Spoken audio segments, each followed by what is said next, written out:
Surprise, my old friend. I've come to talk with you again. Mutually assured destruction. When we think of that phrase, doubtless we think of the Cold War. Two enormous global powers bristling with nuclear weapons facing off against each other. The idea, if not the phrasing, has existed a lot longer than that though. Prior to World War I, the two great alliances that emerged in balance to each other were supposed to guarantee that such a ruinous war would be unthinkable. It didn't work out that way. One assassination and all the dominoes fell one after another into one of mankind's most terrible conflicts.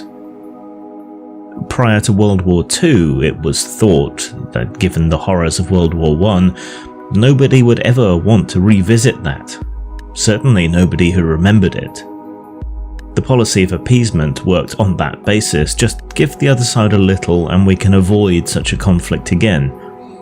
Bit by bit, inch by inch, it became apparent that the read of this situation was one-sided, and again, conflict erupted. The threat of atomic weapons put paid to the idea that a nuclear war was, at least in any meaningful sense, winnable, and in that instance we emerged relatively unscathed, though the humiliation of the Russians caused by losing that conflict has had an effect similar, but lesser, to that of Germany after World War I. The idea behind mutually assured destruction is that both sides recognise the costs of destruction involved in war, and that it is not in their best interests or that of their people to pursue it. Where it falls down, of course, is in the fact that not all actors involved are necessarily rational. In World War I, it was an irrational, anarchist assassin's bullet. In World War II, it was irrational nationalism, exceptionalism, hurt feelings, and singular power in the hands of an increasingly unhinged leader.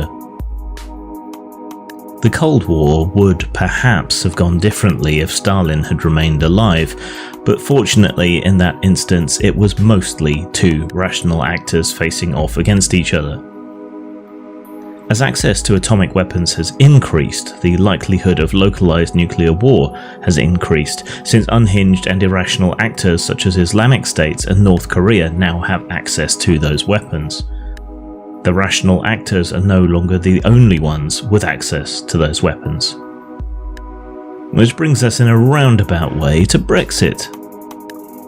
It is obviously nothing so ruinous as a global war, but Theresa May is playing a game of chicken, or mutually assured destruction, as is, to a lesser extent, the European research group of extremist Eurosceptics. In softening to May's deal, the ERG is backing her game of mutually assured destruction with the larger Remain faction in Parliament, and this showdown is predicated upon their belief that Remainer members of Parliament are rational actors who will accept her deal rather than allow a ruinous no-deal Brexit to crater the economy. Meanwhile, on the other side, Remainers believe that the Leave side must also contain rational actors who also won't countenance a ruinous no-deal Brexit and will cave to a second referendum or the repeal of Article 50 rather than allow the country to suffer it. The problem here, I suspect, is that many on the Eurosceptic side, especially in the European Research Group, are willing to crater the economy and aren't rational actors, as many Leave voters also are not. So do you feel lucky? Which side do you trust to be more rational, and what result is that likely to engender?